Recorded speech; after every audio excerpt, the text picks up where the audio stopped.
The action takes place in a large industrial city along a pond.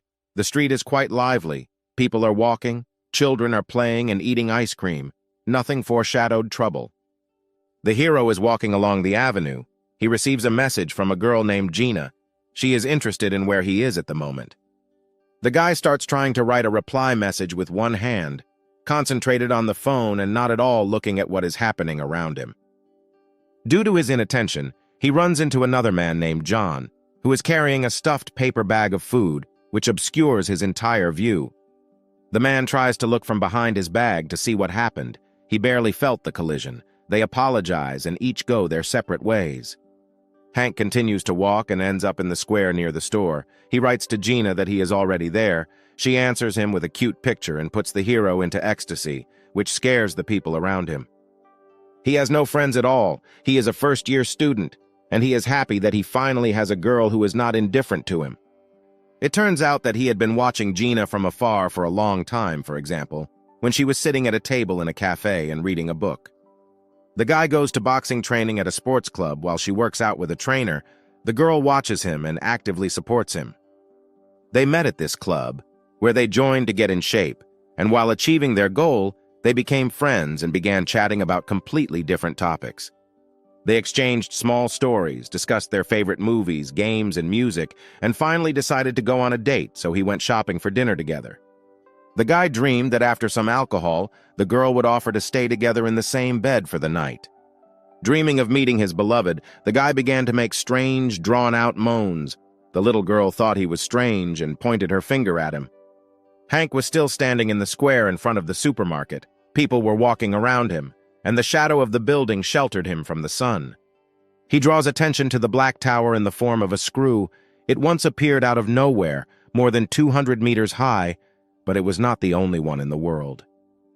Various religious and scientific organizations are studying them, but no one has been able to find out anything, and the tower simply continues to stand motionless. Hank continues to add groceries to the basket. People no longer pay attention to this tower. Their interest lasted no more than 3 weeks. And pretty quickly everyone returned to everyday life. The guy went to the cash register. He took out his wallet and came to the conclusion that he would have to start saving from today. He handed the cashier his card for payment, when suddenly he heard strange sounds, as if someone was speaking in his head, calling people to fight. The process started. Taking the card from the girl, he saw that she began to behave strangely. Her eyes rolled back. Saliva began to come out of her mouth. Her mouth was open. She began to make strange, zombie-like sounds. Then she flew into the air, which left Hank in indescribable shock. He started screaming and asking someone to help her. Then he heard something fall in the hall and saw that another customer began to go through the same process as the cashier. He screamed just as loudly. His head began to spin around unnaturally quickly. His eyes were white and his mouth did not close. Hank was numb with fear, because all the people in the store behaved the same way. The world seemed to stand still for a moment. But then, in an instant, everything passed. The cashier screamed that she was alive. The guy was very scared. She looked at her hands with tears in her eyes. Everyone around them also came out of their stupor. They were glad that they were alive. They hugged each other. The hero did not understand what was happening to them again. Suddenly he felt a blow to his back. He turned around and saw that a man had fallen on him. He was covered in blood, and scissors were sticking out of his head. The cashier was bleeding. She was thanking people for shopping in their store again. She had scissors and a blade in her hands. A Katy girl with 2 ponytails and a pink backpack jumped out of nowhere. She hit the cashier on the head. There was a lot of blood around. She had a huge hand with long fingers and sharp claws. There was blood all over her hand. She looked like a mutant and was happy that she could finally use her essence.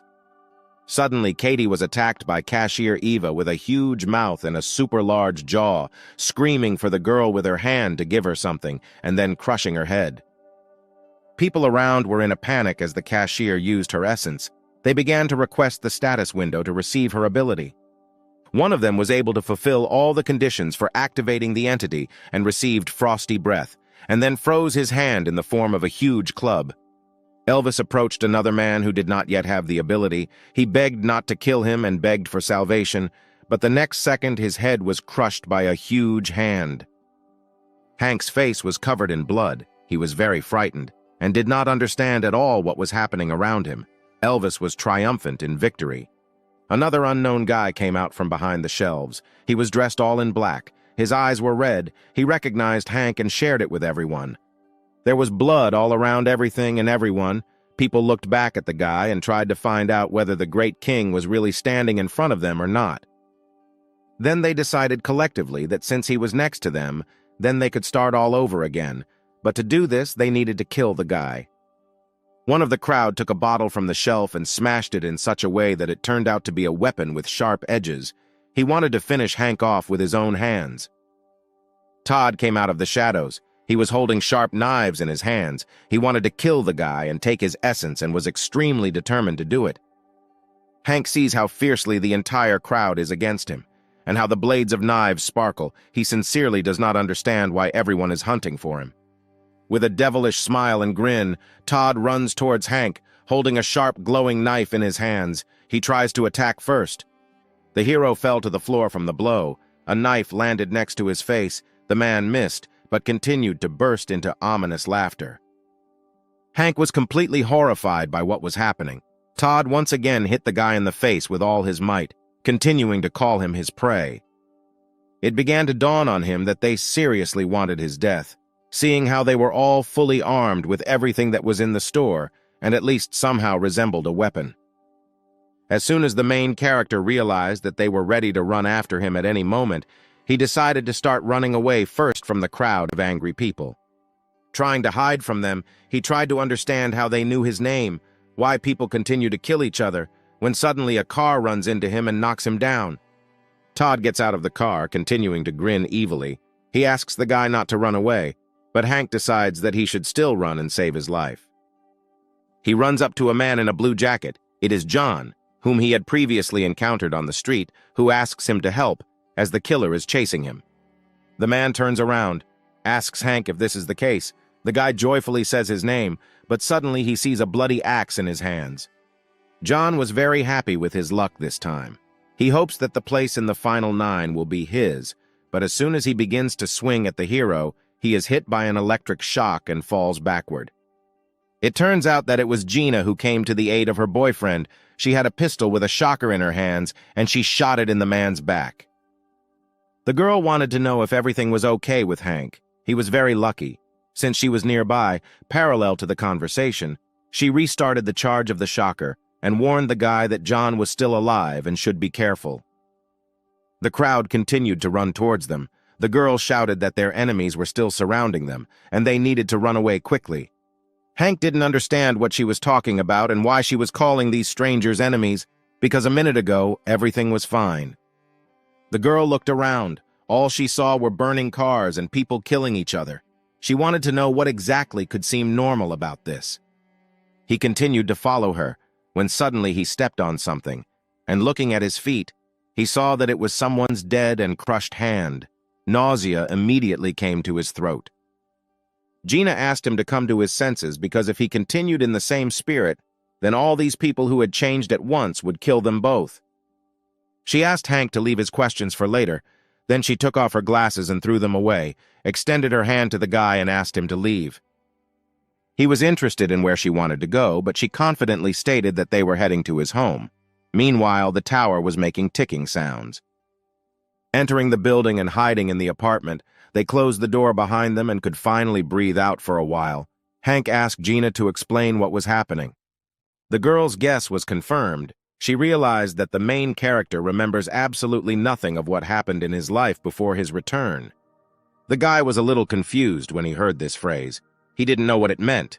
Gina suggested trying to look for a weapon. The girl began to tell a short version of what was happening. Everyone is eager to kill the guy. He is the most attractive target for them. Hank asked her to stop and exclaimed that he was completely harmless to deserve so much hatred. There was no reason to kill him. The girl went to the window. She wanted to check the situation outside. While not letting go of the gun, her boyfriend continued to be nervous, which she did not like.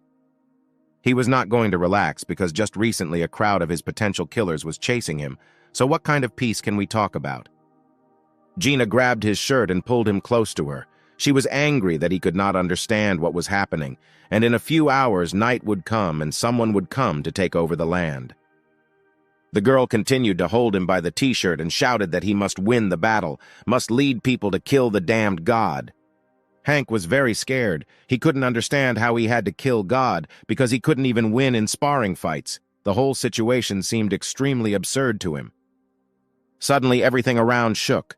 At first, they thought it was an earthquake.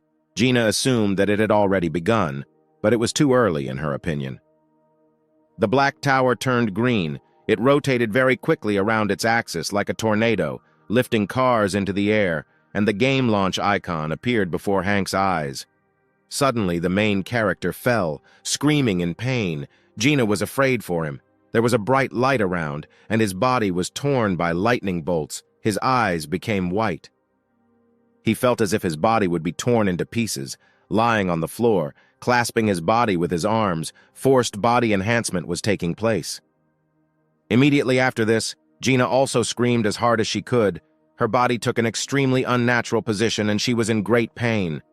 In one moment, it was all over. Hank started to have a headache. He rubbed his forehead to ease it. He tried to get up, and the girl was still lying on the floor unconscious.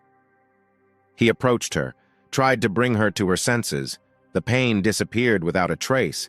They decided that they were lucky, and nothing serious had happened, as Hank noticed that he had grown a little. He felt that a strange power was seething in his hands. He thought that he was seeing hallucinations. He did not understand what kind of blue screen with the status he was seeing before his eyes. Gina hastened to explain that this is a parameter window, and in the future he will get tired of staring there, and his characteristics are still at a basic level.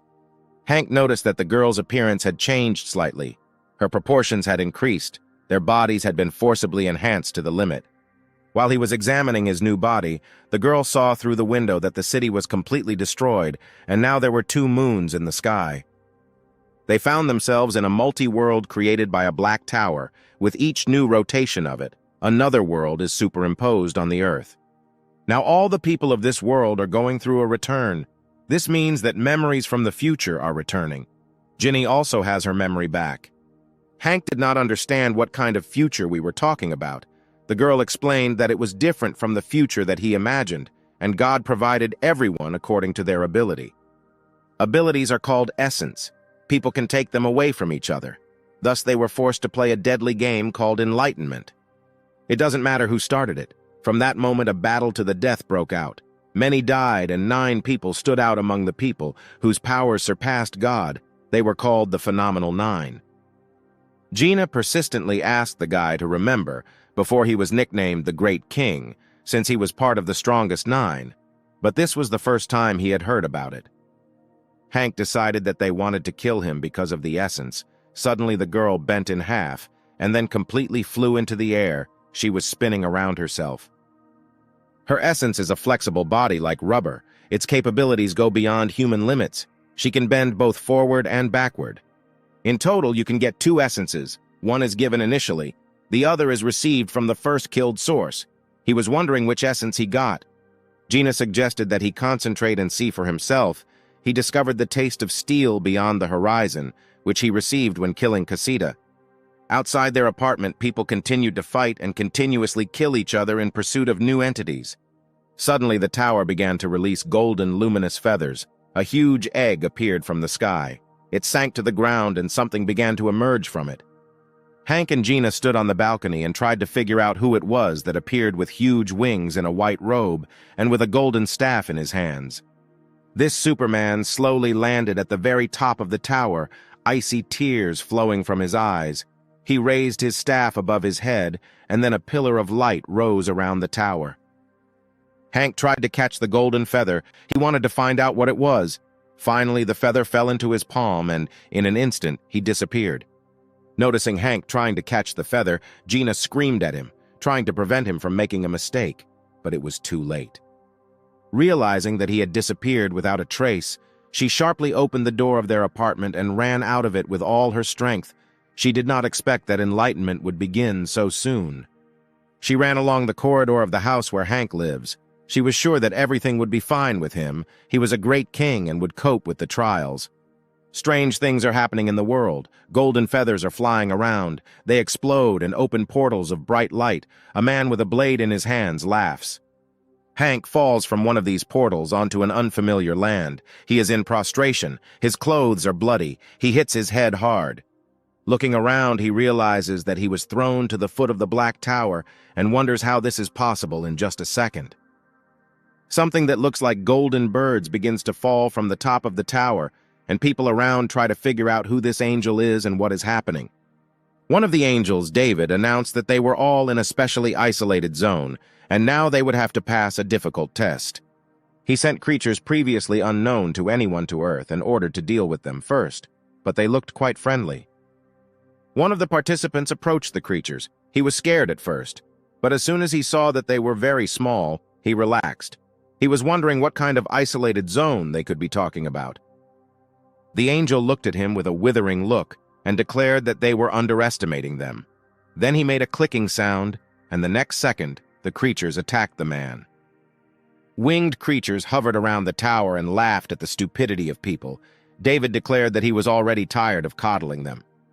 Hank listened to them attentively, but still did not understand what they meant by lisp. Yellow liquid began to fall on people around them. A large amount fell on the man standing next to him. It flowed down his hands. He tried to take it off with disgust, reporting that it smelled disgusting. The monsters began to get out of control. They continued to kill all people standing in their way. They no longer looked friendly. They became huge and intimidating. There were a lot of them, and they were armed, and they were also advancing on Hank and the people standing nearby.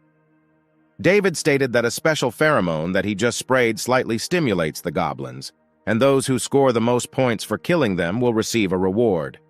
He announced the start of the battle. The creatures rushed to attack. People began to fight back. The man with a ponytail, Derek, received coins for killing the goblin. One girl shared that her first essence accelerates the growth of plants, and the second allows her to control objects. She was able to grow a huge, cruel plant with her abilities, which pierced several goblins with its branches. She also received coins as a reward. Derek wondered why they called this test the highest difficulty. The bites of these monsters were like tickling for him. He saw that Hank was just standing at a distance, and he was very interested in why he was petrified with fear and called him a disgrace. Before the man had time to finish his sentence, goblins suddenly attacked him from behind. They pierced his body from several sides with their sharp sticks. Another girl participant tried to run away from the monsters, but they caught up with her and grabbed her. She screamed, asking them to let her go, trying to fight back.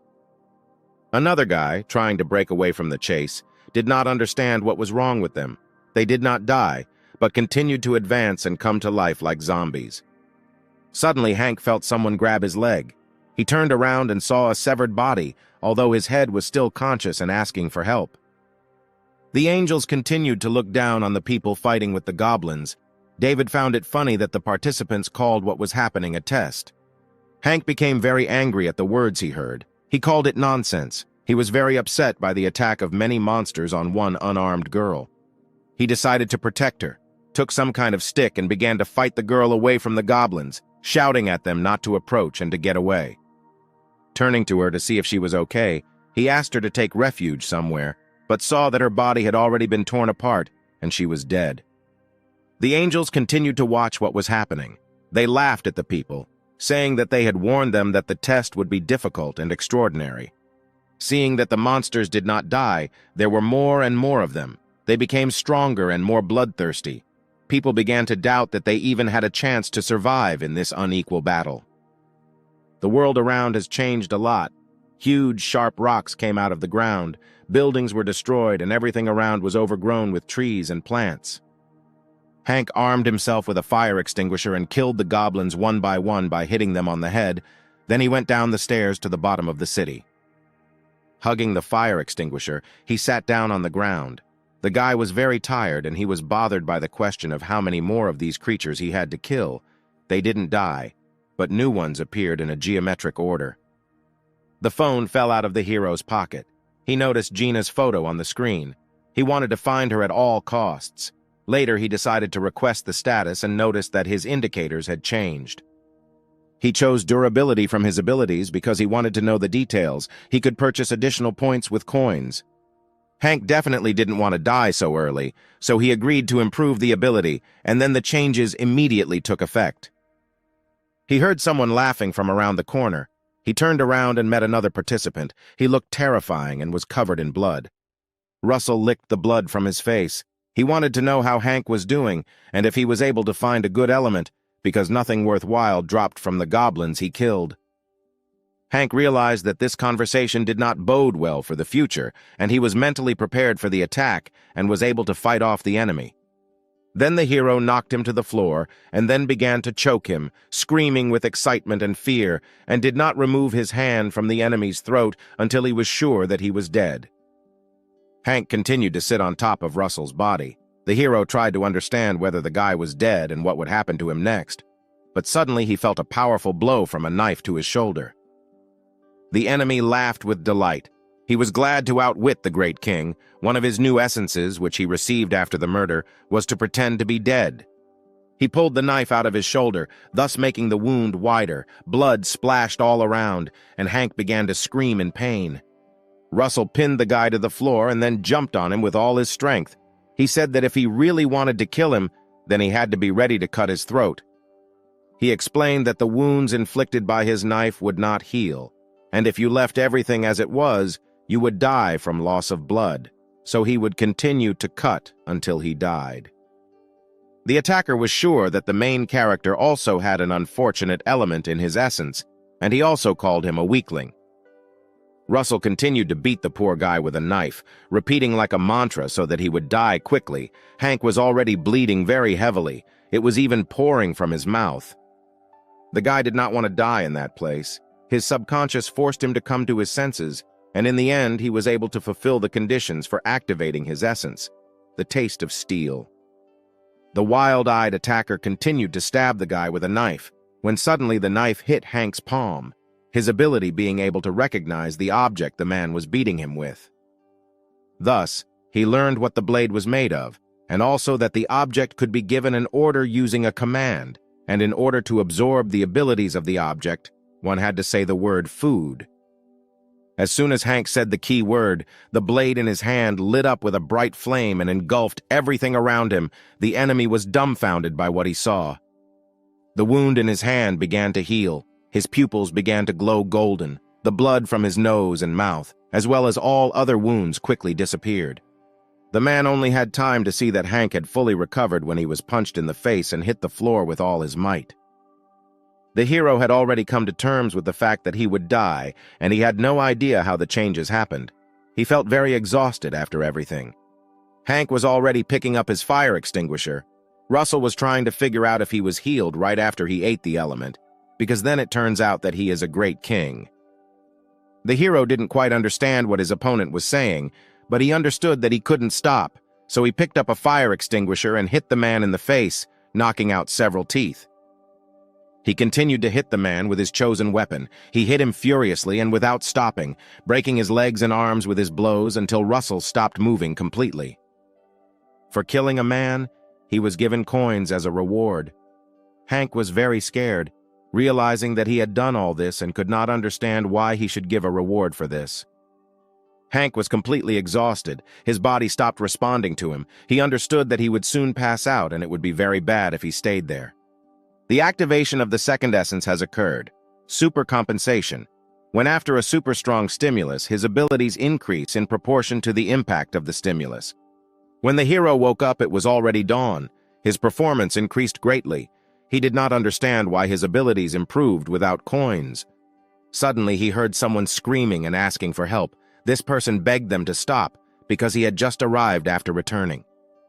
Hank saw how this helpless guy was enveloped in huge, long chains with sharp, curved tips. They pierced his head and shoulders. Another angel, Michael, appeared at the window. He greeted the hero and asked who he was. He doubted that they had met before. Angel got angry because he thought Hank wanted to sneak away. He doubted the guy had the motivation to do anything. The hero remembered that he had already seen Michael. He was at the tower from the very beginning. When the monsters started killing people, he thought that it all started with him. Hank was furious. He decided to try his chance and ran at the enemy with a fire extinguisher in his hands, but the winged creature easily repelled the attack. Michael laughed at the guy's actions, called him stupid, because he decided to try to attack the angel. He became interested in him.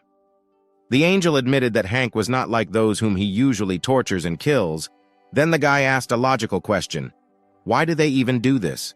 Michael didn't know what to answer at first, but then he explained that perhaps this was all happening due to the fact that over the past 3 days, the field of education had not moved. Hank was very surprised by his words. He did not understand how so much time could have already passed, how he could have slept for 3 whole days. Then the angel grabbed him by the clothes and pulled the guy with him. He thought it was funny and suggested that since he was netting, it meant he was confident in his abilities. Hank began to struggle and asked to let him go. Michael threw him to the ground. He sympathized with the guy that he had relaxed too much. He dragged him outside to show him something with chains that recently killed a guy in front of Hank. It turned out to be the final boss.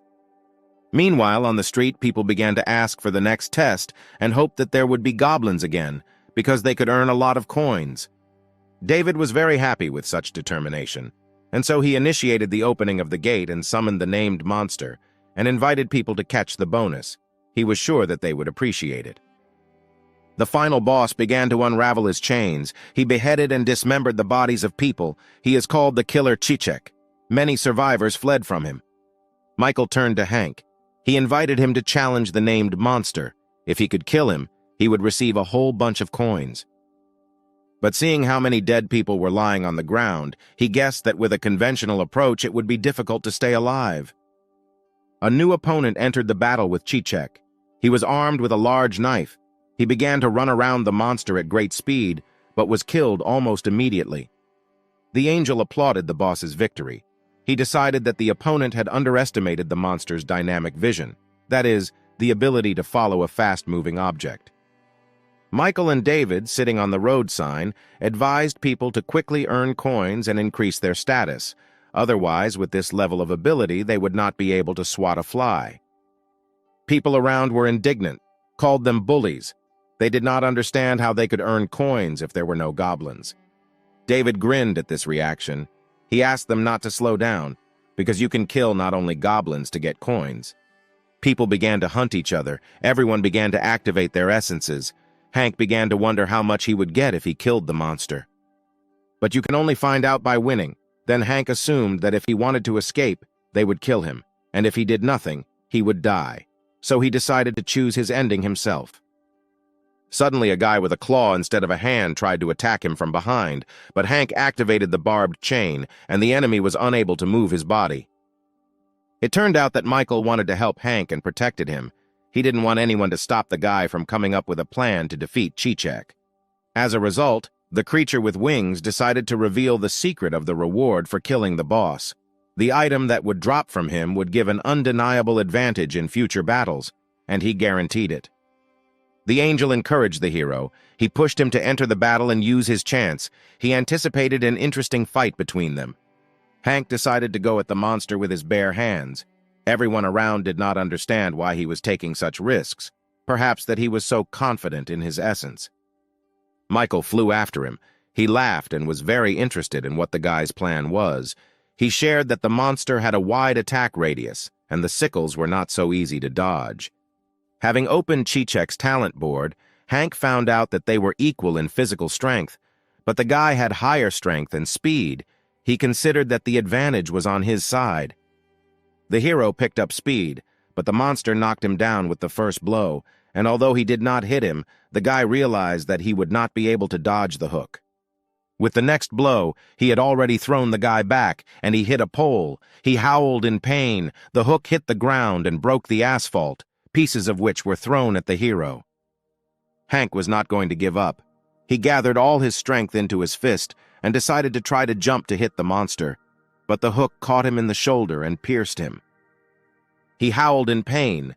Then the boss began to wrap the chain around his hand, so he dragged the guy closer and closer to him. The hero could not stop him. The battle continued. Then the monster threw Hank right onto the roof of the car. The guy was already practically unconscious and covered in blood. Witnesses to what was happening looked at everything with a bit of doubt. They did not understand whether the guy had a plan from the beginning. It was felt that he went to fight with only one fighting spirit. Hank was afraid that he was actually dying. His shoulder and leg were pierced with hooks. The monster was pulling him closer and closer to itself, but Hank decided to fight. He pulled the hook from his shoulder, freed himself from the bonds, and then activated the unique skill taste of steel using his code word food. He began to activate. His whole body was on fire. The monster watched this action and did not understand what was happening, when suddenly he struck him in the head with all his strength. The observers realized that he had eaten his element. They noticed that his wound had healed. Hank continued to strike the boss, while screaming heart-rendingly from overexertion. But the monster was not going to give up. He swung and pierced the guy's cheek with his hook, but the hero kicked him in the face, thereby throwing him to the ground. Hank didn't finish his opponent's beating. He broke his shoulder joint, causing an open bone fracture in his arm. The guy continued his offensive movements and beat the monster with all the force of his fist, while the hook continued to stick out in his cheek. Hank went wild. He didn't stop and hit the boss in the head and body until his head was driven deep into the asphalt, and he was completely covered in the enemy's blood. The people around were very surprised by this state of affairs. They recognized Hank as a great king. Only his essence could do this. The guy began to pull the hook out of his cheek, while he tried to activate his skill using a code word. Hank was not happy that the observers recognized him. He did not understand why he met them, and why they knew him, and for what purpose they were trying to kill him. And although the reasons were unknown to him, he advised them all not to approach him. The angel watched him and continued to laugh at his words. But the guy continued his tirade. He warned that if they ignore his words, then they should not expect any mercy from him. People around were discussing whether they really saw Hank, and many, recognizing him, decided to try to kill him, so they could have a chance to become the strongest. Many began to doubt that they had any chance, because he had just killed a monster with his bare hands. Were they his equal? They saw that the great king was still standing motionless over the body of Chichek. He was covered in blood, and around his neck he had hooks wrapped around the chains that he had snatched from him. Michael continued to burst into laughter. He did not expect that the guy would win. He planned to have fun, but Hank took it and finished off the monster.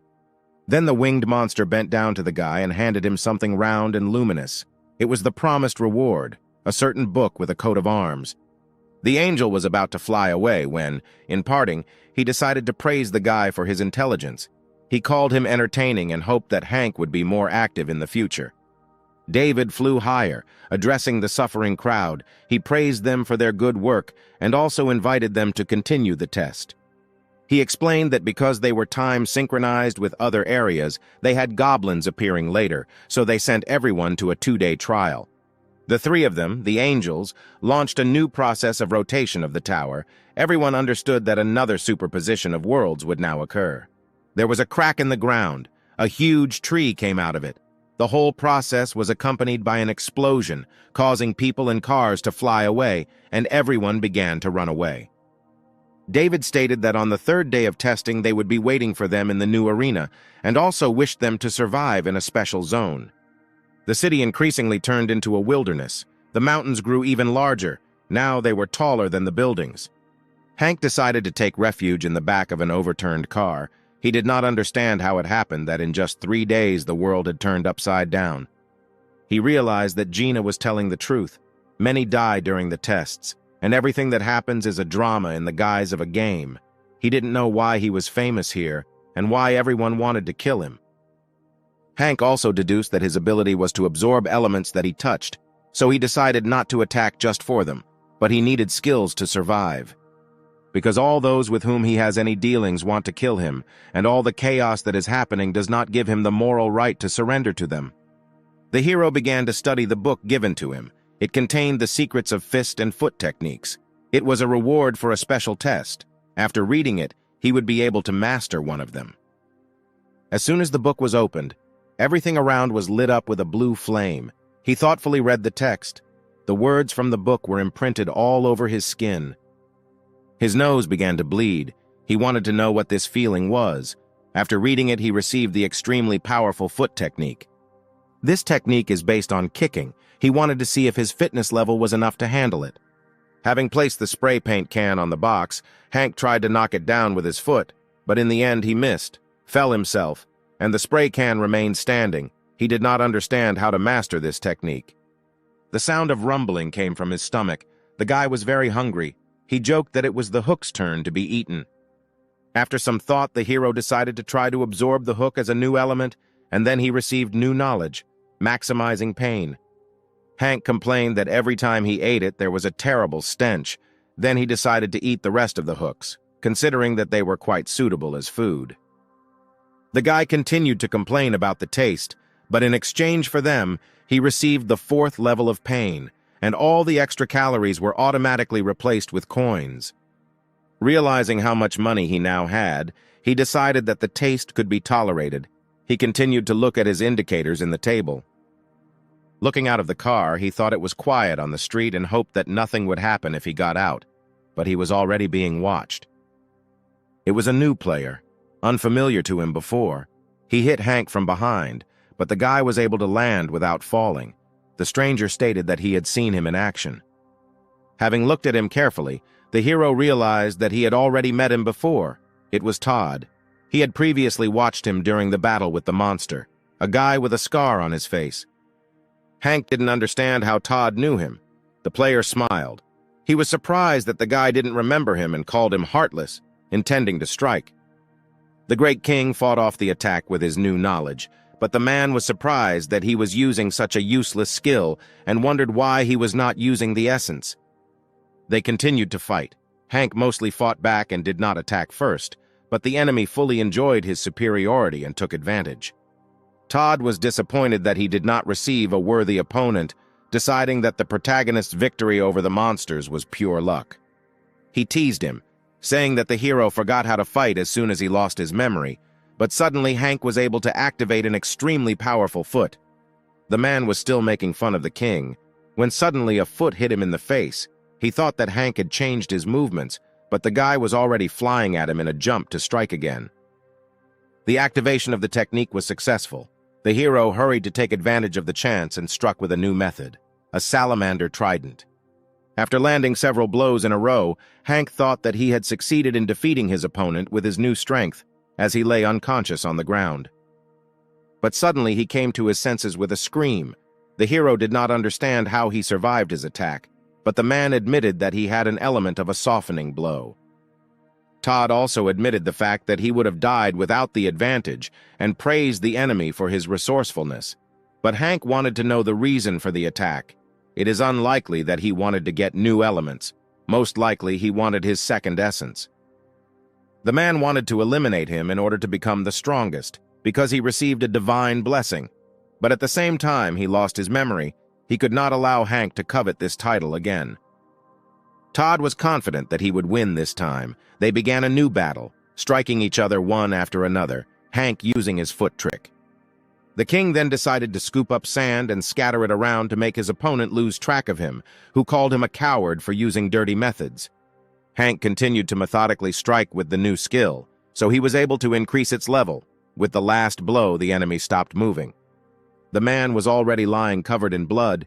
He gathered his last strength to share that he was surprised how Hank could win without a weapon and a powerful element and without memories. Todd, too, at the beginning of the game, received a blessing from those perfect beings interfering in their affairs, but Hank did not remember this. The enemy continued to bleed. While he laughed, he considered the guy a disgrace and that he was no longer quite the great king he had been before.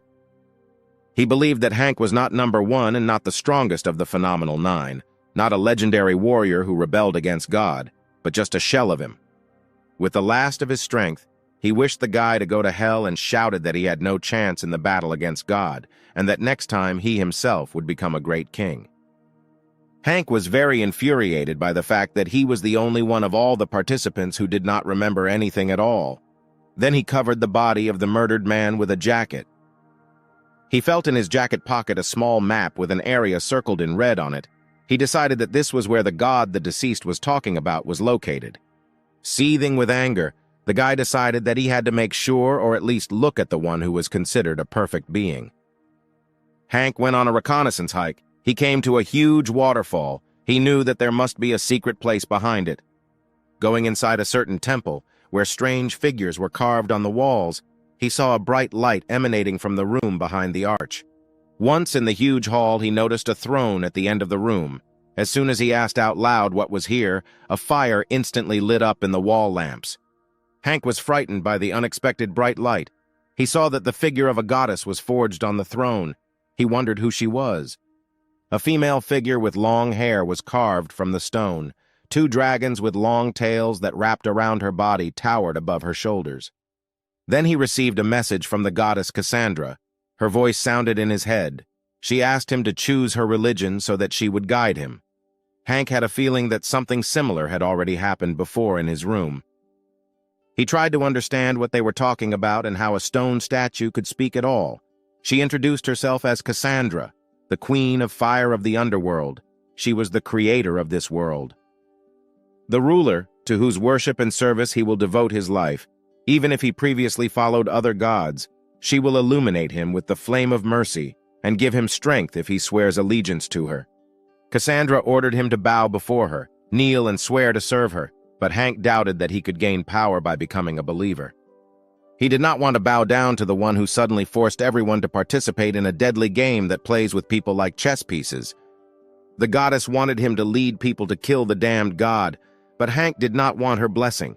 He was not going to follow the god. Then she pinned him to the ground and, calling him a fool, ordered him to crawl on the floor until he cultivated faith in himself. Hank tried to realize that everything that was happening was the work of the gods. He also began to realize that everyone was fighting because of them and killing each other too, and how, knowing this, he should want to embrace the faith.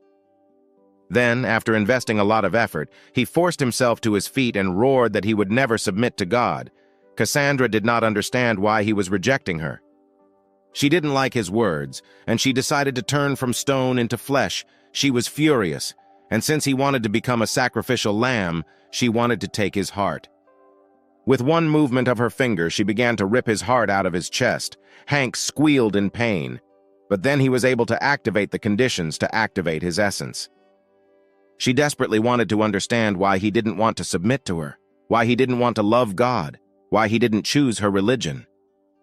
Cassandra was furious that he was mocking her, and for this sin she promised that he would die a painful death by burning in the fires of hell. Hank continued to scream in pain. His essence tried to turn inside him. When the conditions for its activation were met, the goddess's powers were canceled. She didn't understand how it could happen that her power disappeared, but then she was punished for breaking the rule and was stripped of her goddess status. Her body began to collapse. She screamed and asked why this was happening to her. How such a non-entity? How could Hank have a divine essence? The goddess disappeared. Her fountain was destroyed. The angels screamed about danger. They could not believe that this was happening, and that the goddess Cassandra had disappeared. The new world continued to collapse. The mountains fell, and the angels were afraid that the earth would shake and the sky would split, and the power that had lost its owner would flare up and burn the world to the ground. They asked the angel of power how this could happen. He saw on his game ball that part of the earth had collapsed, and although it happened earlier than planned, nothing could be done about it. Then he decided to try to correct the situation by overlaying another world. The tower began to spin again, like everything around it. Michael decided to fly to the new world to check that everything was in order. He made sure that everything was neatly covered up. Seeing a certain crater in the ground, he sensed that that strange boy was somewhere nearby. He assumed that the guy could have died during the explosion. The angel found a sword in the sand. He picked it up and examined it. He wished Hank would hold out a little longer. Then he could survive. He liked the guy, even though he was lazy. Suddenly, Michael felt someone grab his leg. The man was badly burned and unrecognizable. It was Hank. He tried to tell him about it. The creature recognized the guy. He had no doubt about his remarkableness. He watched as he grabbed his artifact and uttered the code word. The hero began to recover. Then the angel decided to request the guy's status. He considered that for someone who survived the explosion, his indicators were too ordinary. The angel tried to find information on the hero. He did not understand whether a mistake had occurred. At this time, Hank fully recovered with even better physical indicators. Michael continued his search through the guy's achievements. Then he noticed that part of the goddess's essence stuck to the hero's hand. but Hank pulled his hand back. The angel stated that Hank had grown, and the stuck part of the spirit saved him, since the goddess quickly weakened and her part of the power became attached to him. Then he gave him a special reward. He also explained that due to the unexpected new overlay of the world, the guy would have a difficult time with his level. Hank was surprised by the reward in the form of an aromatic remedy. Michael confirmed that this is a new test. The action of the cube is limited, and when it expires, they will come and exchange the remaining volume for coins. The angel advised him to carefully put the reward in his pocket so that the smell would not dissipate, but the player did not understand why he needed it at all. Suddenly, a huge pillar of sand flew out of the ground and uninvited guests crawled out, which, according to the entity, were quite expected. A huge worm with teeth and tentacles appeared. It quickly caught the running monsters and swallowed them. The angel wished Hank to have fun. Finally, Gina came into view. The girl in the ruins catches and kills green monsters, but only receives bone knives as an element from them. She holds a purple cube in her hand, just like Hank. She understands that there are other ways to get great items, and the fastest way is to kill people. Suddenly, Gina hears someone talking to her from the destroyed building. The person is surprised that she is still collecting all sorts of rubbish. Frank runs out and, unexpectedly for her, puts his fist under her head. They had already known each other before. The guy noted that Gina had not changed at all. She was not enthusiastic about meeting him, pushing his hand away, asked him to shut up and gave advice to keep his mouth closed if he attacked on the sly. The pumped-up guy didn't understand why she was so serious. He put his arm around her shoulders and noted that they hadn't seen each other for a long time. Frank thought that the girl was nervous in Hank's absence. He promised to take care of her if he was with him, and he also invited her to join his party. He raised his upgraded hand and showed off the first-level element he had acquired, a rusty brass knuckle. The girl sarcastically raises her thumb up and then runs it along her throat, hinting at a slit throat. The guy didn't expect her to react like that. He was expecting a warmer welcome. He tensed up so much that even the veins became very tense and were clearly visible through the skin. Frank did not give up and decided that he could take the girl to his team by force. He already raised his hand and swung at the girl. But Gina is not so simple. Her rubber body ability and quick reaction speed helped her avoid the blow, but he was able to miss the swing of her leg into his jaw. The girl moved at the speed of light so quickly that he did not have time to catch her eye. He began to lose patience and joked that this was her way of flirting. She grabbed her arm just above his rusty brass knuckles and then grabbed his body. She wrapped her legs around him and then laid the guy on his shoulder blades.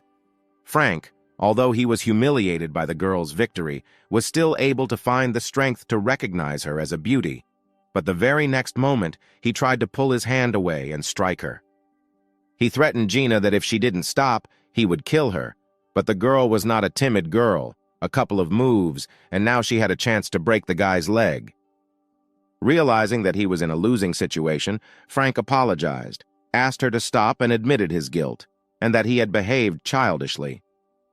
The guy with rusty brass knuckles instead of hands decided to offer the girl his elements as his loss, since he did not want to deal with her anymore. Frank extended his hand to Gina as a gesture of goodwill, but she was not going to give up halfway. Her glowing red eyes proved it. She made several lethal blows. Having won the battle, she took her prey in the form of brass knuckles and immediately put them on her fingers. The girl went in search of Hank. Walking out onto the open street, she encountered a white-haired man in an interesting suit.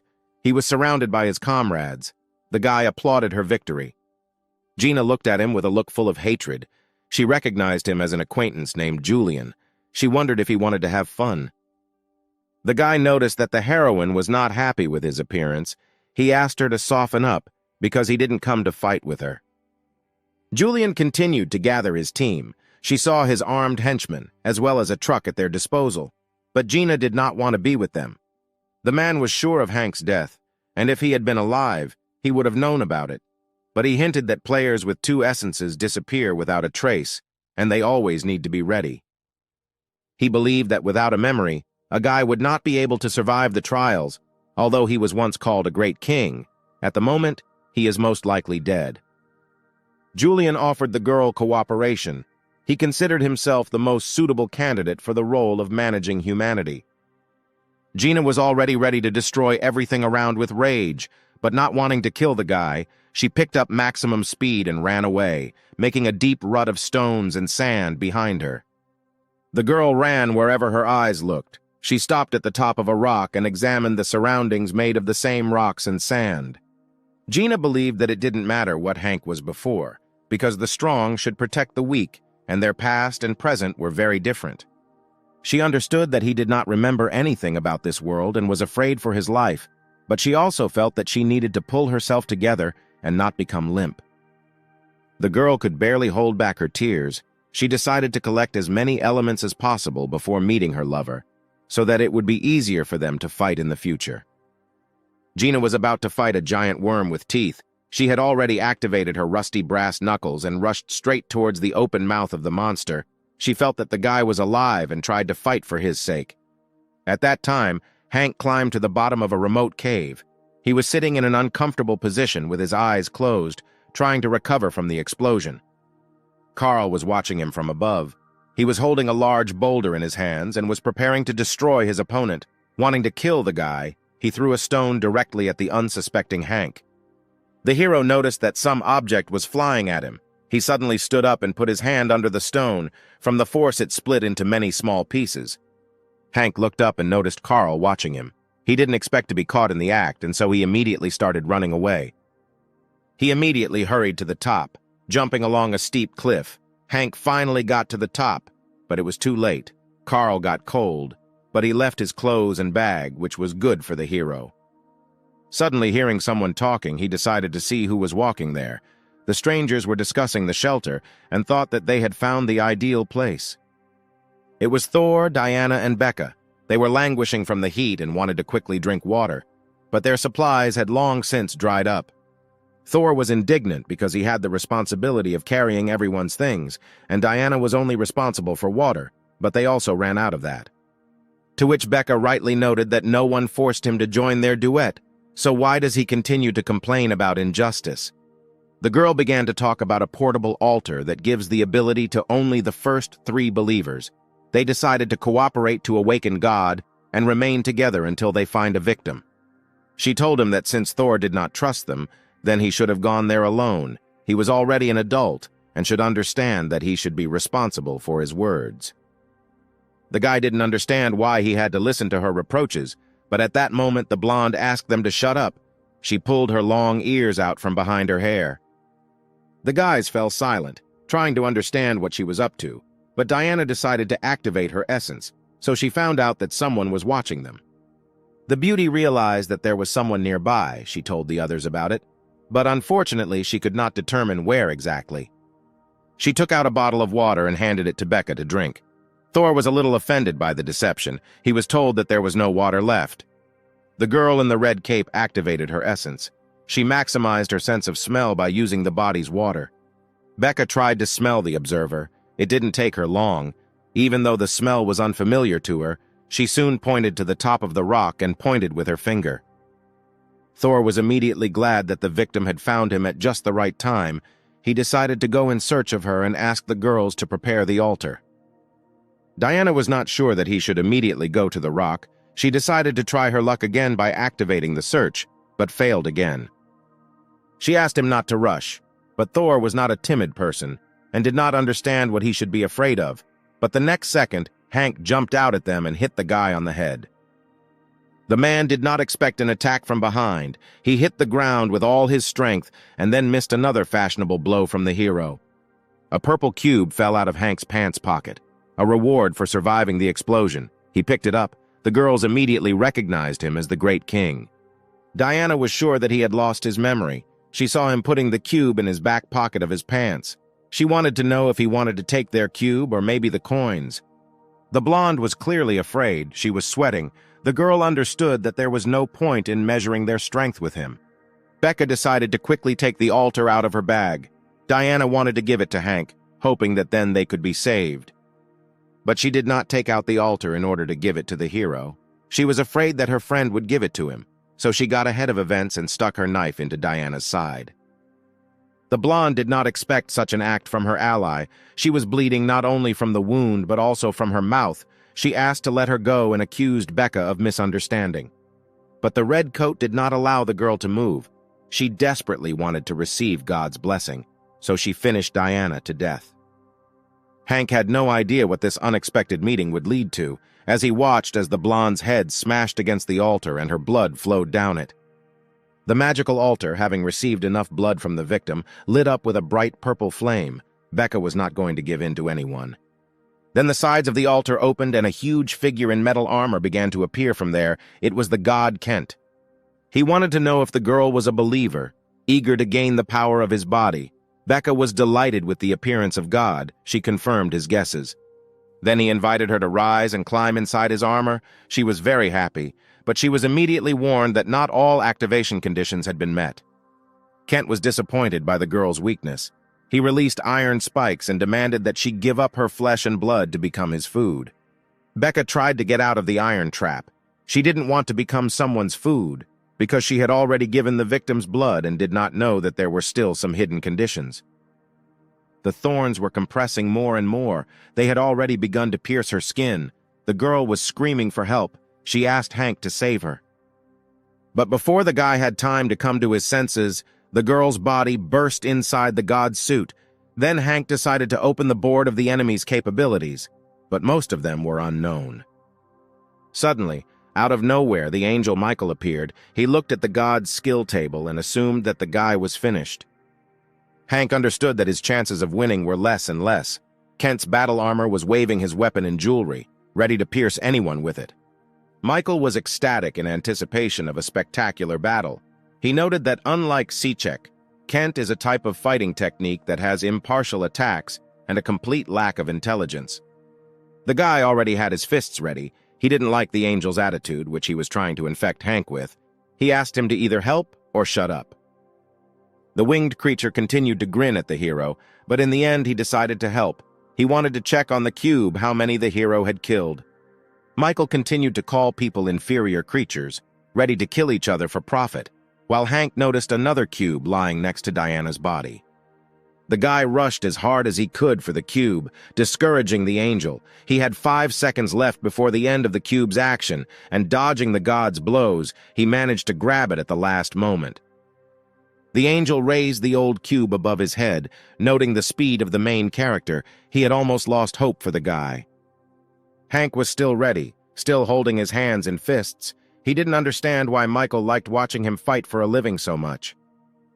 He opened the cube display and found out that he ranks first in the area where he is located, and the volume is astronomically large, and he also received a bonus as a reward.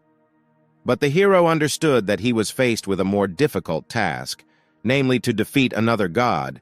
Their strengths were unequal, so the guy decided to spend coins on improving his abilities and body. The battle began in an instant. The battle armor made the move first, Hank deflecting the blows until he activated his super strong foot. Unfortunately, the armor was very strong, and his blows did not have much effect on Kent, although the attack worked with a bang. Even the super strong attack of the first-level Salamander's trident did not harm the god in any way. Only faint smoke from the fire was noticeable, but the metal did not burn. But the armor was not going to give up. He grabbed Hank and threw him to the ground, then swung his sword hand, but the guy dodged. Then the hero grabbed his hand and activated his essence of the taste of steel. As soon as he uttered the code word, he was able to tear off his opponent's hand, from which a liquid-like blood flowed. Hank didn't understand how it happened that the severed arm was considered a new element of his abilities, because last time it was different. Delighted by this development of the situation, he decided to invest all the remaining coins in upgrading his abilities and hoped that he would be able to touch the armor again. But the guy had a worthy opponent. He continued to swing his sword and Hank tried to dodge them, noticing that the attack radius had become larger. He understood that now it would be much more difficult to close the distance. He tried to move actively, but God was much faster, and at one moment the blade cut off the guy's hand. Michael watched the battle and was very impressed with how they fought. Although Hank was able to cut off the god's hand, he could easily win without it. The guy was already very exhausted, plus the pain from the cut-off arm caused inconvenience in the test. Hank believed that the person had very little chance of success. The angel watched them from above. He was suddenly joined by David, who was surprised to see the battle armor. He believed that he could not be defeated. Raphael also joined them. They invited Michael to stop watching this battle and join them. They were able to find an amazing fighter. This new player was able to obtain a piece of armor that protects his arm, and he also leads the rankings in terms of kills. But Michael was completely uninterested in listening to their beliefs, but he wished them to have fun, but he himself refused. The other angels were shocked by what they heard. He continued to watch Hank's battle against God. He managed to become attached to the guy and wanted to see his death with his own eyes. Hank, meanwhile, stood and held onto his wound. Blood continued to flow from his arm. He was very tense and could not normally fight off Kent's attacks, but only dodge them. The hero understood that he could not win while so much blood was flowing out of him. He longed to be healed with his essence as quickly as possible. Having accidentally felt an object in the sand, he touched it and was able to find out that it was an ancient bracelet, but it was not enough for treatment. Something more significant was required. It took incredible work for the guy to implement his plan. He picked up speed to confuse the enemy. He held the bracelet in his teeth and grabbed his severed hand. But Hank did not foresee that the god himself was very fast, and in an instant he found himself behind the guy's back and, with a slight movement of his ball, cut off his other hand. The plan could still be prevented from happening. Even with his hands cut off, he would call the monster and wait for it to step on his flesh so he could say the code word for activation. As soon as he said it, there was an explosion of light, and Hank's hand immediately fell back, and the god's leg was destroyed. Hank decided to catch the enemy's moment of weakness. He quickly touched his armor with both hands. The guy was confident of his victory. Since his ability is to absorb elements that he touches with his hand, thanks to the bracelet, he was able to heal the wound on his cheek, but he was not going to stop and wanted to completely absorb all of Kent's flesh. The guy held the god's sword with one hand and his head with the other. He shouted the code word, and the armor in these places began to slowly split into atoms until they disappeared completely. Michael, who was watching the action taking place, was amazed at the hero's talent. He doubted that Hank would be able to defeat such a strong opponent. The remaining metal part of the god fell to the ground, and a body appeared from the destroyed head. Everything around was covered in his blood. Kent's essence made contact with the guy. He showed favor and continued to repeat very well right inside Hank's head, who did not understand whose voice it was. Suddenly, the battle armor suddenly jumped up and suddenly attacked the hero again. Hank was able to grab onto his remaining limbs. The guy decided not to be so kind anymore and said that then he would eat God entirely to the last cell. But as soon as he said the code word, what happened was not what he expected. His ability did not work, as divine power negated the effect of the essence and the item that softened the blows. Despite this unfortunate situation for him, Hank still did not give up and continued to strike, tearing off the god's second leg, and then beheading him. Making a strange hissing sound, the essence of God began to crawl out of the pool of blood. It was a girl in a red dress and with a terrifying smile. She smiled, admired the guy's abilities, and said that the last attack was very painful for her. Then she snapped her fingers. Overnight, Hank could no longer move. It was obvious that these were the tricks of the second essence of the battle armor. The deity demanded the guy to bow before him. The deity demanded to swear allegiance, as well as give him the body and soul of the guy, and also demanded to love him. The message limit was exceeded, and sending messages became temporarily unavailable. It turned out that it was Michael who forbade her to send messages to Hank. As soon as she realized that he was to blame for this, she hurt him and demanded that he not interfere with her. The angel could not cope with her strength and began to fall to the ground. He hit hard, but the girl continued to mock him, promising to break his back. Michael continued to lie there, unable to move. He begged her for mercy, and also tried to convince her that it was not him, but the decision of the system. Hank decided to turn her attention to himself. He asked if she wanted to talk, and as soon as she fixed her gaze on him, he realized that she understood him, and she was not dumb at all. Kent released the angel and then asked the guy to play with her. Hank didn't understand what she was talking about. He didn't expect such an answer. God declared that she really liked the hero. She flew very close to him and lifted his chin with her finger. Michael was trying to catch his breath after the unexpected attack of the battle armor entity. He was surprised that she liked the guy. and suggested that perhaps she was thinking of replacing the apostle.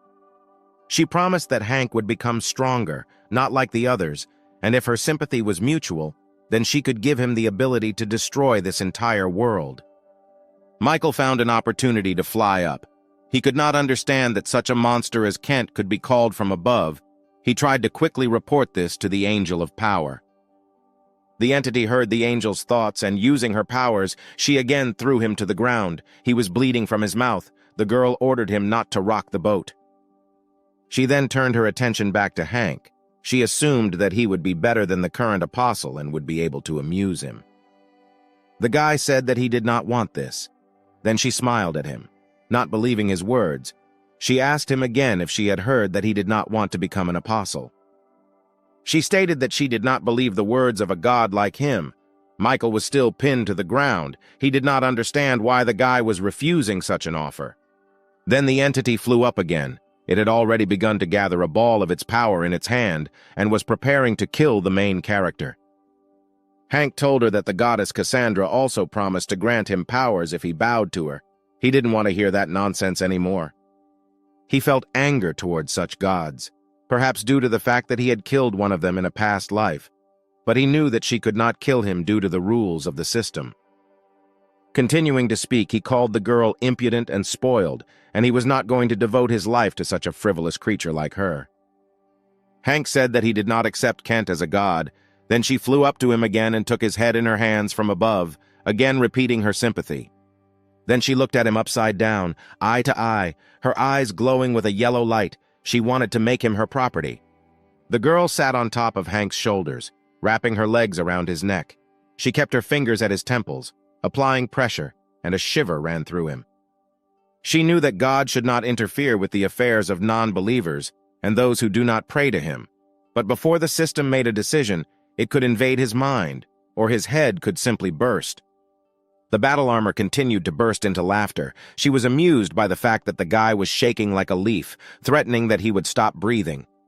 Kent wanted to know if he thought she was terrible, squeezing him so that he could not twitch. The girl believed that only an idiot would be rude and refuse her. She let go of his head but left a stigma on his face. The kiss of the god of war, a sign of a true god. With her, he would never be able to forget about her. Having finished her work and deciding to leave, her body began to become covered with large spherical ulcers. She did not say goodbye. Then the entity's work exploded and covered everything around with blood. The guy was finally able to exhale. He could barely stand, covered in blood after the explosion of his body.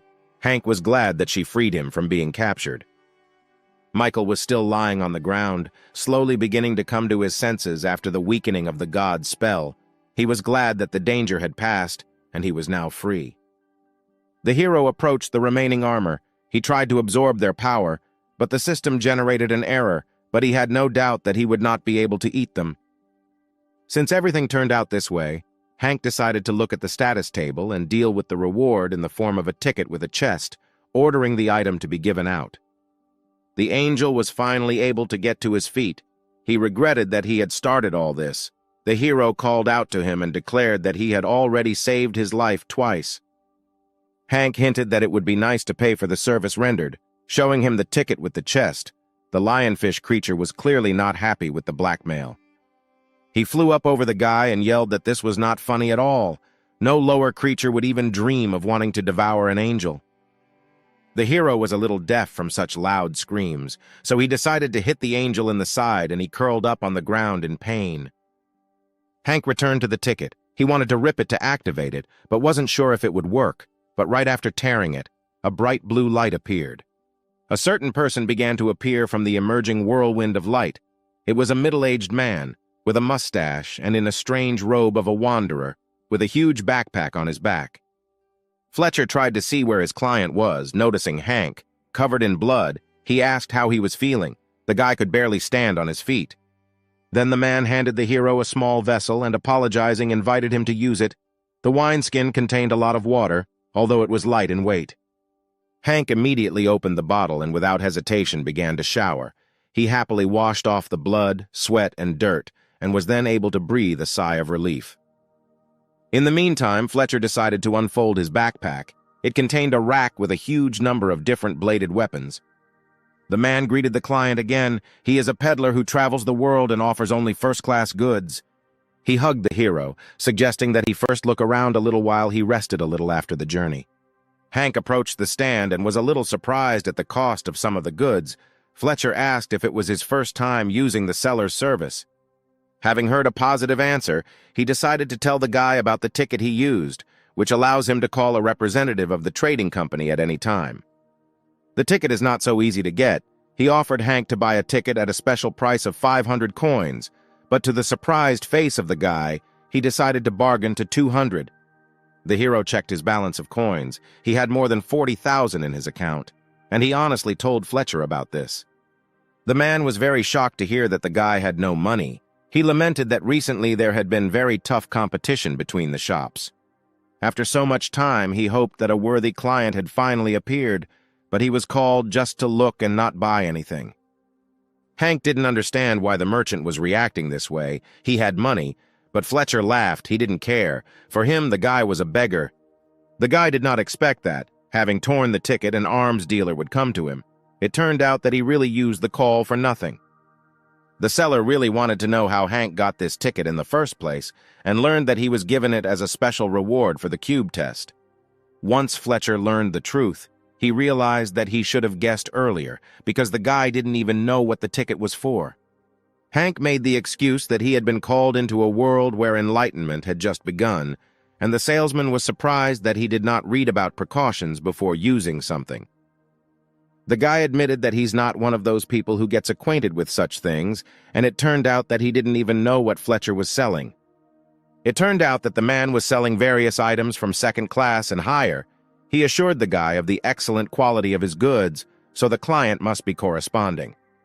He complained that because of this call, an important deal had fallen through and he could not remain calm. The merchant began to collect his things. Hank decided to take out the weathercock and drink some water, but Fletcher was completely disappointed with such a client and demanded to return it, since it was not a gift. The hero was also upset that the reward turned out to be useless for him. In anger, he kicked the armor of the god, which remained lying on the sand. The merchant immediately noticed this artifact. His eyes lit up with an urgent desire to get the valuable metal.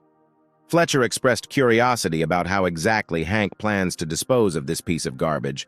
The guy honestly answered that he was not sure, since the essence could not be used on him. The man tried, under the pretext of harming the environment, to ask for his armor to be disposed of, but the guy refused. Then he immediately changed his behavior, immediately apologized to the hero for his discourtesy, and then offered to ransom them at a high price. He offered the guy 200,000 coins and 2 tickets to challenge his junior colleagues and a big discount if he bought something from them. Seeing that Hank did not yet agree to the sale, he said that he would not let the guy go anywhere until he sold them to him. Then he offered to exchange them for his goods. He offered different goods, one more expensive than the other: a beautiful blade with a blue glow, brass knuckles with a sharp blade, or gloves with protection. Fletcher had a burning desire to make the exchange as quickly as possible, but the guy, sensing deception, decided to start bargaining with 1,000,000 coins. The man was very upset when he heard such a large amount. He was unhappy that the guy took him for a stranger in order to extort him at exorbitant prices. Suddenly, an angel flew out of nowhere. The merchant was very frightened by his appearance, but Hank was unhappy that he visited him again. Michael called the hero a moron. He confronted him for his words about saving his life, but the guy was unshakable. The winged creature wanted to bring down all his anger on them, but Hank grinned at the fact that the angel could not accept the truth, could not raise his head in the presence of God, and now wants revenge. He didn't like the guy's words, and then he decided to hit the guy behind whose back the merchant was hiding. A ring of flame formed around them. But Michael decided not to bring everything to sin, so his hand stopped next to the guy's face. He warned that next time he would not spare him for such words.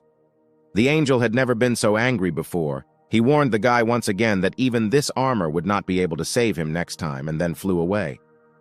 Hank wasn't entirely sure why the creature mentioned armor, but he decided to try it on, even though he was sure it was women's. Simply by leaning the metal against his naked body, they immediately began to transform according to his figure, quickly taking on the desired size. The merchant was very upset when he realized that he would not get the rare element, and then noticed that his entire shop was destroyed. Fletcher cried, realizing that all his goods had turned into trash. Holding a broken staff in his hands, he realized that now he could not sell all these things. Hank noticed some kind of green package that looked like a mattress, and although he didn't know what he needed it for, he offered to buy it cheap. The seller tried to control himself, but he decided that the guy had teamed up with an angel to rob him. He thought that in this way, he would go broke. Fletcher agreed to give the guy a mattress at a discount, but the hero bargained and, in addition, begged for more clothes, water, and food. Having tried on the outfit, the guy was not particularly delighted, and the merchant, having already opened the portal for movement, threw parting curses in his direction. The main character sincerely did not understand how one could be a merchant with such a disgusting attitude towards clients. He picked up a fallen ticket to call another seller, took his newly acquired things and got ready for the road, but drew attention to Diana's lying body. Deciding to stay a little longer, he buried the bodies in graves and covered them with stones, marking the burial sites with sticks. Since it was already deep night outside, Hank remained in the cave. He lit a candle and began to look at the mattress he had bought in a package, but there were no instructions for it. After unpacking the product, which looked like a regular sleeping bag, he learned that it was damaged and most of its functions were unusable. Hank was already falling asleep while sitting, so he decided to wrap himself in a sleeping bag, when suddenly he was awakened by someone's voice, noting the guy's tired appearance. He was afraid that God had contacted them again, so he could not sleep, but it was Sonia. She promised to calm his body and mind. Meanwhile, in another place, the same player with the armor protecting his hand was killing everyone. He created a whole massacre and waited for the Great King to appear in front of him. Hank slept soundly in his sleeping bag, opening his eyes. He did not understand where he was. He fell asleep in a cave and woke up already in the room. Michael was sitting opposite him. It was he who moved the guy to a new place. The 8th day of enlightenment was already underway. Then he called him to follow him. Going outside, the hero heard some noise. The angel explained that these were the sounds of the game. While he was sleeping, the tournament between the zones had already begun to come to an end. He also said that the winner will receive an excellent fence, but if he is afraid of dying, then he can refuse to participate. Approaching the arena where Kurt stood, he had already managed to kill everyone who agreed to fight with him. The rest retreated. The only one remaining was Hank. So the final battle could have been between them, but the hero was dumbfounded by the cruelty of the participant. He waved his huge, customized hand, destroying everything in his path. Kurt was eager to fight the Great King. He invited him to join the fight. He wanted to prove his strength and abilities by killing the guy. Hank decided to stretch his muscles a little. While simultaneously requesting status, he spent coins to improve his strength and physical strength. Michael was surprised that the guy was not scared, but he was afraid and did not want to give up, deciding that it was better to die in battle. The hero went up to the arena. The two of them remained there. The spectators took their seats. Kurt believed that Hank's very existence was an obstacle for him to become the new Great King. But the main character did not understand everyone's thirst to become a king. Why in the new crazy world they only want to get this title? Because by collaborating, they could return to their world. The man interpreted these words in his own way. He decided that the guy had become a coward, and in this world strength is the main thing. The law of natural selection operates here. Kurt activated his essence, gravitational pressure, and tried to destroy the stage. Hank barely managed to jump so as not to be hit. The hero assumed that his essence had distorted the earth, but the man raised his hand up and used his super strength. It consisted in the ability to attract any objects, including people. Hank could not resist this. He obediently flew towards him. Touching Kurt's huge hand, the guy tried to hit the salamander with his signature trident, but he parried it with his right hand. Hank tried to kick him again, but his opponent grabbed him on the foot and threw him with all his might into the fence around the arena. The mad participant was seriously angry. He turned on the full power of his essence and began to destroy the arena. People began to scream. They all flew towards the player, and he caught them and crushed them with his huge hand. Kurt was furious that all the people were interfering with him.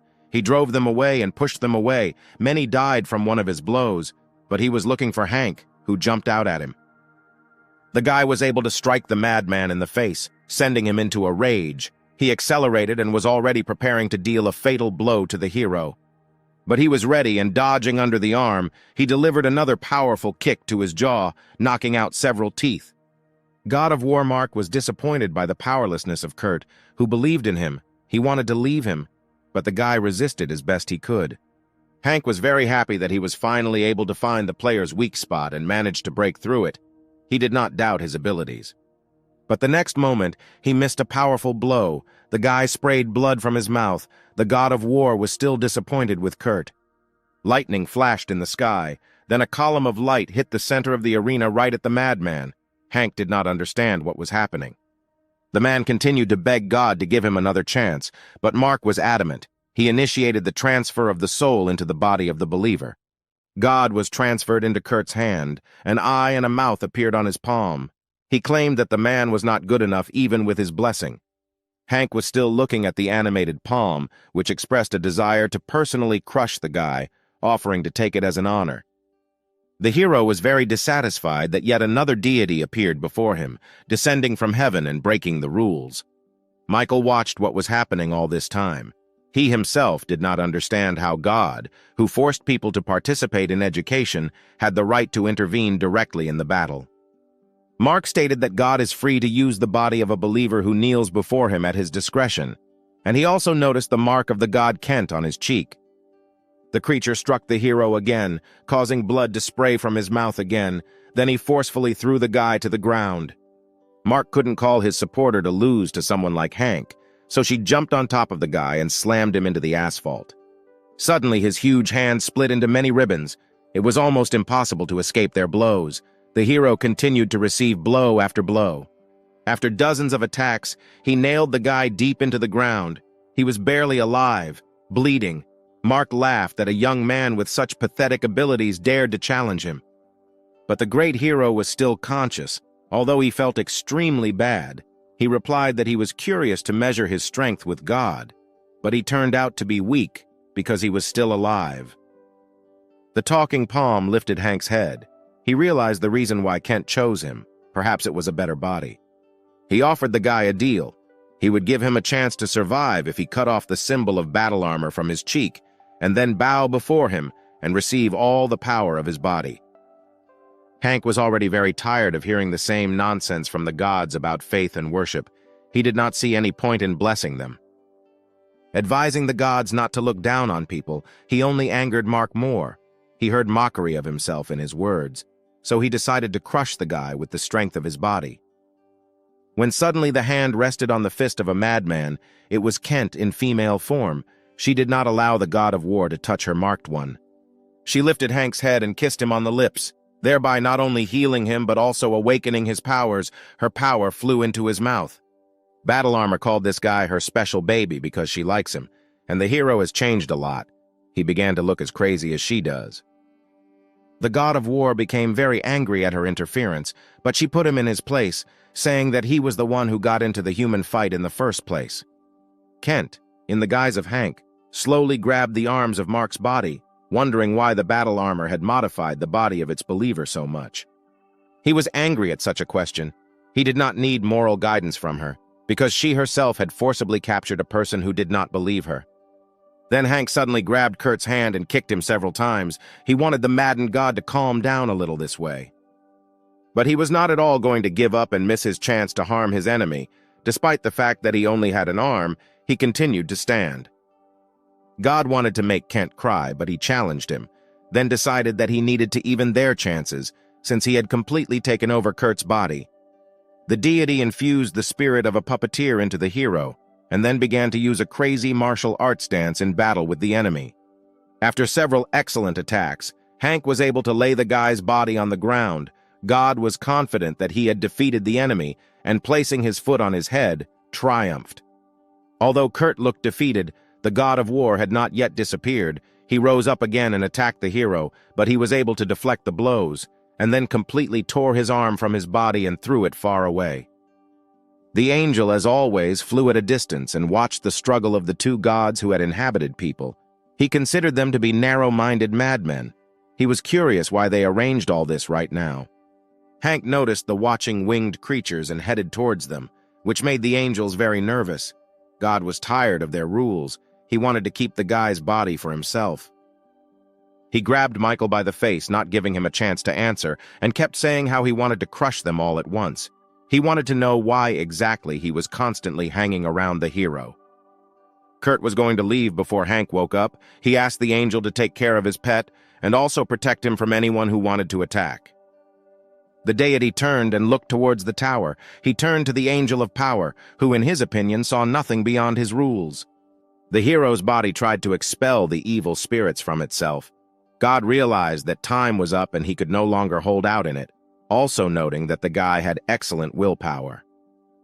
Michael was happy, as were the rest of the angels. They all exhaled that Kent was gone. He wondered why he was the only one who suffered every time. Hank was lying on the ground. He was in pain. Every cell of his body was convulsing. After the battle, the guy unlocked new secret fighting techniques. The angel suggested that due to the fact that the hero against his will activated the divine technique without having a sufficient level of ability, all his muscles were torn. He lay on the ground, completely unconscious, his entire body covered in blood and bruises, while the people around him wondered if they could kill him. But they heard that the deity ordered Michael to protect the guy. He continued to stand over his body and waited for him to finally wake up after everything that had happened. David placed his angelic body on a pedestal. He solemnly announced the end of the tournament, as well as the completion of tests for all zones. But from that moment the game began. He advised not to lose vigilance and wished everyone to cope with the next test. Raphael flew up to Michael, who was still standing next to the main character. He asked him about his future plans, offering to just leave the guy here and fly away. But the defender sent his colleague away. He would not be in the mood to talk to him. He wanted to stay and watch Hank until he woke up. He woke up in his sleeping bag. Everything still hurt, and the recent incidents made themselves felt immediately. The angel was happy about the hero's awakening. At that very second, the winged creature yelled at the guy for sleeping for a very long time and forcing him to get up. Hank thought that he had lost consciousness only for a moment.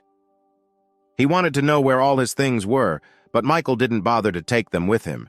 The angel complained that he had wasted several days looking after him. It turned out that he slept for 4 days, during which time the world was rebuilt, and this is no longer the place where the guy was previously tested. There were no more boundaries dividing the world into 2 areas. Hank did not understand what boundaries we were talking about.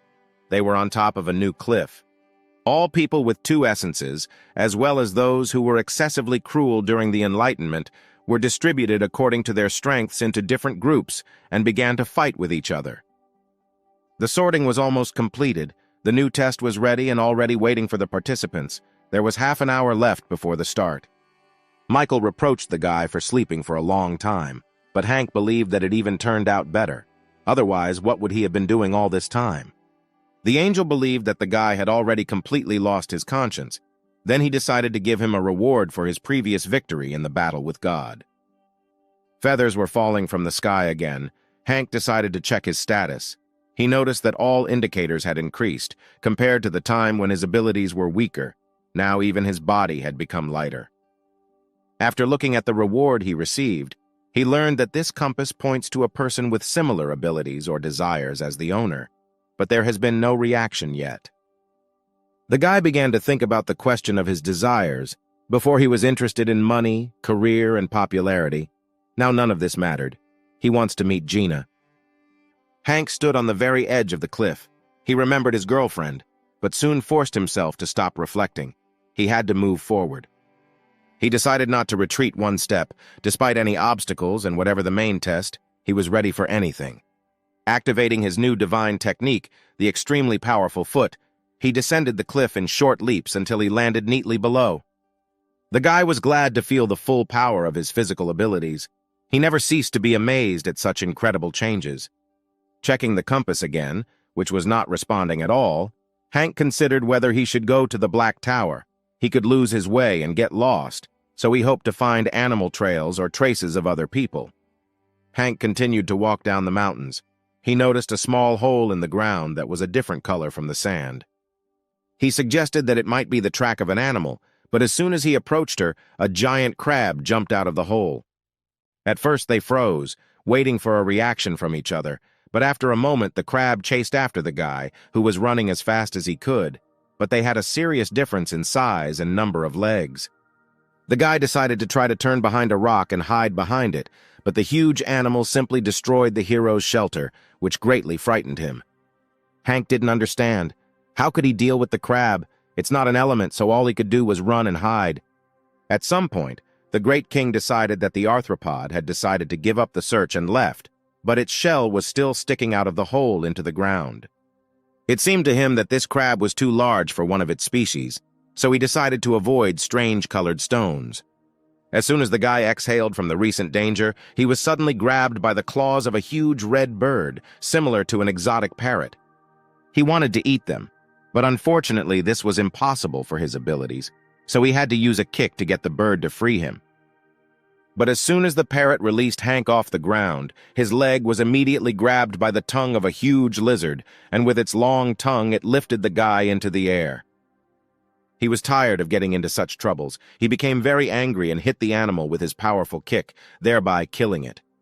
Hank didn't understand why the current world belonged to monsters. He had to kill a crab, a bird, and a lizard to save himself, but he couldn't get any elements from them. After checking the compass, which was still inactive, he tried to figure out where to go next. This feeling of being lost terrified him. The guy decided to take a short rest next to him. His shoulder hurt. He was constantly rubbing it, and besides, he was confused by the new world. Hank's stigma suddenly flared up. Kent decided to give him an excellent means of restoring strength, taking which he could immediately renew his energy. He took a closer look at the contents of the jar and noticed little faces there. The guy decided to throw the bottle away and declared that he was no longer talking to him. Hank lay in the sun and thought about how his past life seemed like some kind of distant mirage. He couldn't believe that his still daily duties would become routine. The guy held on with his last moral strength. He stood up and shouted loudly. He wanted the old world to return as quickly as possible. With his screams, he woke up the dozing crab. Hank was scared when he saw him coming around the corner, but in the end, everything worked out. When suddenly a dull thud began to be heard from his pocket, he took out his compass, which finally found its direction. Hank decided that this was a reaction to his desire, and that perhaps what he wanted was at the end of the beam. The hero descended from the next mountain. He followed the directions of the compass, and the countdown to the start of the main test began. A couple of minutes remained. Suddenly he noticed that several people were standing in one of the caves. He assumed that they were all from the same team. Hiding, he decided to eavesdrop on their conversations. One of them warned his fellow tribesmen about the danger of entering the cave, since everyone who tried earlier was already dead. But before he could finish speaking, he was hit in the face with a bat. Warren asked him not to point fingers at him. He considered them useless people, and also that they were alive thanks to Gina's acquaintance, Julian. They continued to stand in front of the entrance to a huge, dark cave and argued about whether they should go inside for the most valuable element. Time was running out for them. The man with the bat held it next to the other man's face. He was sure that he and his essence would be able to get out when the test began, but he was not sure about the others. Deciding to leave one person on guard, they gave him something similar to a walkie-talkie and asked him to report from time to time on what was happening. The rest moved inside the cave. Warren felt that someone was watching them. He asked the man not to hide. Hank came out of the bushes. He stated that he was not going to fight. As soon as the man saw the guy, he immediately recognized him as a great king. He was glad that the hero survived the test and did not expect to meet him in such a place. But in fact, he was glad to have the opportunity to attack and kill Hank, immediately throwing a punch towards the guy, but he was able to dodge. Warren continued to attack. He admitted that he also survived, and his memories were still with him. Hitting the hero, he was pleased. Hank saw an opportunity to grab onto the enemy's metal bat. He wanted to eat it using the code word, but his idea was not successful, since the man knew about another entity. The hero then decided to use his ability to kick, but Warren beat him to it, using his spider leg's essence, and he was able to climb onto Hank's leg. Then the main character missed another blow. He was forced to spit out the accumulated blood in his mouth. The enemy explained that his essence allows him to walk anywhere, even on the water surface. There was less and less time left before the start of the test, the counter urged the man. He tried to finish things with the king as quickly as possible. Warren accelerated around Hank, deciding to use the method of striking from the shadows, but the guy managed to grab his hand and did not let go. He tried to escape from the tenacious trap, continuing to strike the hero's face, but he did not let go of the grip. There were only a few seconds left before the test. The countdown was completed, the commandment was activated, the ban on the desert ecosystem was completely lifted, and the locked objects were released. The enemy warned that they should run away from here, but immediately after these words a shadow appeared that pierced the man through and through, causing blood to spurt out from all possible cracks. Hank saw this monster. It was much larger than all the previous ones. Its body looked like an elongated pumpkin. Its eyes were black, and there were sharp spikes on its head, on one of which Warren's body was hanging. The hero clearly understood that he should run, that he had the strength and hide in a secluded place, deciding that the cave would be perfect. He hid behind its wall. Suddenly he heard someone's ominous voice from the darkness of the underground palace. This something repeated that he warned that no one should come to him. Turning around, Hank saw how many decomposed and gnawed corpses lay inside. The monster believed that his words would not reach people until they were all dead. The outlines of a male body began to appear from the darkness. He leaned on a stick, seeing that the new visitor was not leaving. He urged him to attack, because he would not have the courage to go outside. Hank decided to try his luck and loudly announced that he was not looking for a fight. He just needed cover from the monster outside, but he was ready to defend himself if the enemy attacked first. Suddenly, a mysterious voice from the pitch darkness recognized the hero's voice. Without hesitation, he pronounced the hero's name, but he was very angry, thinking that another monster had designs on him. Chester loudly warned him that he should not go further into the cave. If he touched it, he would die immediately. His body looked disgusting. He became like this because of the shimmering jade. As soon as you touch it, the body will begin to collapse, like all the bodies inside. The man was lucky, since his essence was the possibility of rebirth, thanks to which he was able to survive. Chester turned to Hank again. He was incredibly happy to meet him, and he also noted that his daughter would be happy to see him. But the hero did not remember both of them. Then the man realized that the rumors about memory loss were true. He said that his daughter's name was Hannah. Jade can't reach her since he placed her in the core, which I installed in a frame so that other objects would not touch it. Until the girl awakens her essence, he feels obligated to protect her. This time he hoped that he could save his daughter. Chester asked if Hank was hungry. He had quite a lot of food in the cave. He offered to go inside to the fire, but asked to beware of the flickering stones. The guy decided to take advantage of the opportunity and absorbed the bat that he took from Warren. The man was not surprised by this ability of the hero. He noted that he had not changed at all. He invited him to taste the meat of a giant crab, which he took from one of the thieves who broke in there. The piece was larger than the guy's head and did not look very appetizing. Hank nevertheless decided to try the food, swallowing a piece. He was delighted with the taste of the meat. They continued to sit by the fire. The hero asked Chester what kind of relationship they were in and what he knew about him. The man said that the guy was a benefactor. It was he who saved the life of his daughter. They met before returning on the 8th day of the test. Everything around looked exactly the same as this time. People were running away from green monsters. Chester ran away with Hannah. They held hands, but the girl could not keep up with her father and asked him to move slower. But he was afraid that they would be caught and killed. Goblins were practically unkillable even then. Even with their throats cut, they still attacked people and killed them with ease. Trying to hide from them, they ran very quickly, and at some point the girl could not stand it. She tripped and fell. The man screamed and then tried to cover her with his body. The goblin was already in a jump and was preparing to chop them into small pieces, when suddenly he himself was chopped up. It was Hank. He appeared in front of the invincible goblins and dealt with all the monsters without blinking an eye. The main character led them to a secret shelter in the rock, where there were already many people, including children. Gina was waiting for them, who warmly greeted the guy. Hank brought them to his team, introduced them to the rest of the participants, announcing that they were now part of it too. The other young girls in the camp were delighted to have a new young and pretty friend. They admired her beauty and height, and also asked many questions. The heroes' team included people who were looking for a safe shelter. They did not want to kill and get involved in fights again. They were all happy to have new members of the community. They needed workers to set up new barricades, so they became part of Hank's group, and they all had a place to settle down instead of fighting for their lives. But unfortunately, one day they were deprived of all this. Hank returned to the camp, but instead of the living, he saw many mutilated corpses. His group was a place of cooperation, trust, and peace. More members were added every day. They soon became the largest group in the area, but other groups conspired to attack them.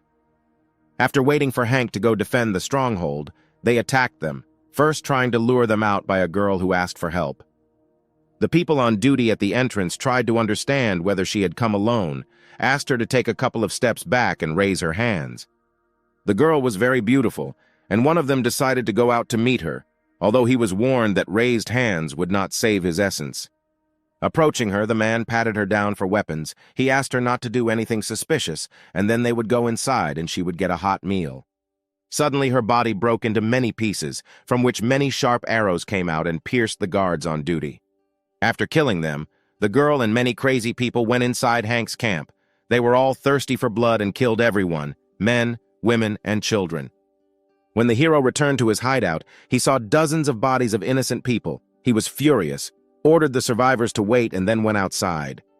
And when he returned, he did not utter a word, but words would have been superfluous, because the blood of his opponents covered him from head to toe.